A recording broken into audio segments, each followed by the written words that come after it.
The needs within a human being have risen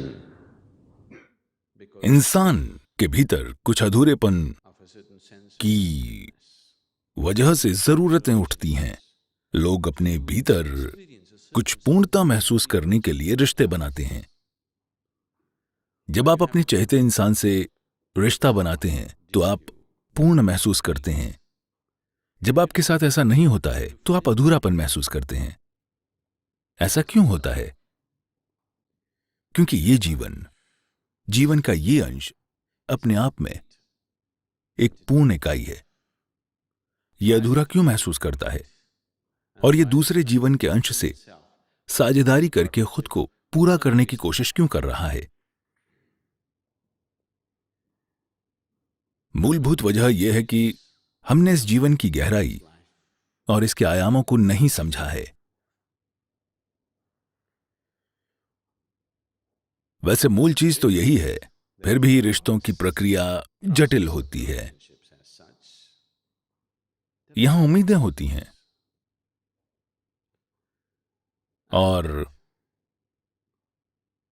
उम्मीदें होती हैं और उम्मीदें होती हैं और उम्मीदें होती हैं। The expectations that most people are creating are such. बहुत से लोग ऐसी उम्मीदें बनाते हैं कि इस धरती पर कोई भी इंसान इन उम्मीदों को पूरा न कर सके। रिश्ते बनाने की प्रक्रिया में पहले कुछ क्षणों में उम्मीदें एक जैसी हो सकती हैं, लेकिन जीवन के हर कदम के साथ उम्मीदें अलग अलग हो सकती हैं, क्योंकि लोगों में ये उम्मीदें बदलती रहती हैं। ये एक जैसी नहीं रहती हैं और ऐसा हो भी नहीं सकता है। एक इंसान पूरे जीवन एक जैसी उम्मीदों के साथ वैसा ही रह सकता है। दूसरे की उम्मीदें बदलती रहती हैं क्योंकि उसके जीवन की अनुभूति और अनुभव बदल रहे हैं। अब रिश्ते बड़ा संघर्ष बन जाते हैं। घर की चार दीवारी में जितना झगड़ा हो रहा है उतना धरती पर कहीं और नहीं हो रहा है। बस बम नहीं फट रहे हैं, इसलिए आपको सुनाई नहीं पड़ता है। हो सकता है कि वो एक दूसरे से बात न कर रहे हों। ऐसा इसलिए हो रहा है क्योंकि लोगों की उम्मीदें बदल रही हैं और ये एक रफ्तार से नहीं बदल रही हैं। मूल रूप से हम रिश्ते बनाने क्यों गए?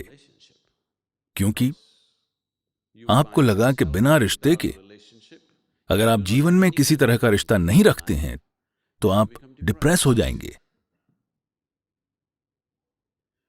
तो मूल रूप से आप रिश्ते बनाते हैं क्योंकि आप खुश रहना चाहते हैं, आप प्रसन्न रहना चाहते हैं, या यूं कहिए आप किसी और को अपनी खुशी के स्रोत के रूप में इस्तेमाल करने की कोशिश कर रहे हैं।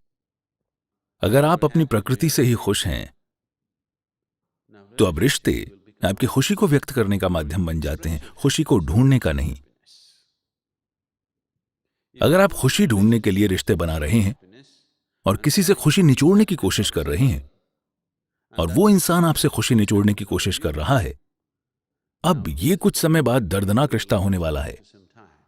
शुरुआत में ये ठीक हो सकता है क्योंकि कुछ चीजें पूरी हो रही हैं, लेकिन अगर आप अपने आप से ही आनंदित बन चुके हैं और आप इसलिए रिश्ते बना रहे हैं क्योंकि आप अपनी खुशी को व्यक्त करना चाहते हैं, तो कोई भी आपके बारे में शिकायत नहीं करेगा, क्योंकि आप अपने आनंद को व्यक्त करने की प्रक्रिया में हैं, न कि दूसरों में आनंद ढूंढने की।